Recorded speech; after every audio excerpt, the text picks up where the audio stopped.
بسم اللہ الرحمن الرحیم۔ السلام علیکم۔ G.A.Saqi آپ سے مخاطب ہے۔ ناظرین، آج 26 اگست 2021 کا دن اور صبح کے 6 بجنے والے ہیں۔ ناظرین، آپ کو تمام دریاؤں، ڈیمز اور موسم کے حوالے سے اپڈیٹ کرتا ہوں۔ بھارت کے جموں و کشمیر اور اس کے ملحقہ علاقہ جات میں سہ روزہ بارشوں کا سلسلہ جاری ہے۔ کل بدھ سے جمعہ تک بارشیں جاری رہیں گی، تو اس حوالے سے کوئی خدشہ نہیں ہے کہ اس قدر تیز طوفانی یا موسلادھار بارشیں جس سے کہا جا سکے کہ دریائے چناب میں کوئی سیلابی ریلہ کا خدشہ ہے یا کوئی فلڈ وارننگ جاری ہوئی ہے۔ نہ ہی سلال یا بگلیار ڈیم سے کوئی جو سیلابی ریلہ چھوڑنے کی جو اطلاع ہے نہ ہی چھوڑا گیا ہے، تو مطلب سب کچھ نارمل ہے۔ اس کے علاوہ دریائے ستلج کی بات کریں تو دریائے ستلج میں بنایا گیا انڈیا کی طرف سے جو ڈیم ہے بھاکڑا ننگل ڈیم ہماچل پردیش میں، ظاہری سی بات ہے ڈیم تو تقریباً فل ہو چکے ہیں، لیکن کہیں بھی کوئی سیلابی صورتحال نہیں، نہ ہی کوئی سیلاب کا خدشہ ہے، نہ ہی کوئی فلڈ وارننگ جاری ہوئی ہے۔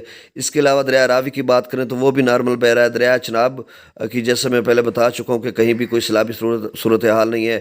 مقبوضہ علاقہ جو ہے انڈیا کی طرف سے جموں و کشمیر، وہاں سے جو دریائے چناب نکلتا ہے، تو تمام جو ایریاز ہیں، تمام ہیڈ ورکس ہیں، وہاں پر پانی جو ہے وہ نارمل سے بھی کم ہے، یعنی معمول کے مطابق جو بہ رہا ہے اس سے بھی کم بہ رہا ہے۔ اس کے علاوہ دریائے جہلم کی بات کریں تو ناظرین، دریائے جہلم بھی بالکل نارمل بہ رہا ہے۔ منگلا یا اس کے جو دریائے کنہار یا دریائے جو نیلم ہے یا دریائے جہلم، کہیں بھی کوئی سیلابی صورتحال نہیں۔ دریائے سندھ کی بات کریں تو یہ تبت اور کراکرم یا جو لداخ یا کوہستانی علاقوں سے جب نکل کے آتا ہے تو وہاں پہ بارشیں گائے بگائے اب بھی ہو رہی ہیں، لیکن کوئی ایسی خطرناک صورتحال نہیں ہے۔ البتہ یہ ہے کہ ڈیم جو ہے تربیلا وہ بھر چکا ہے، 4 سے 5 فٹ اس کا جو لیول رہ گیا، تو ابھی کوئی سیلابی صورتحال نہیں، فلڈ وارننگ نہیں جاری ہوئی اور تمام اور سب کچھ نارمل ہے۔ تو ناظرین، آج اتنا ہی کافی ہے، مجھے اجازت دیجیے۔ اللہ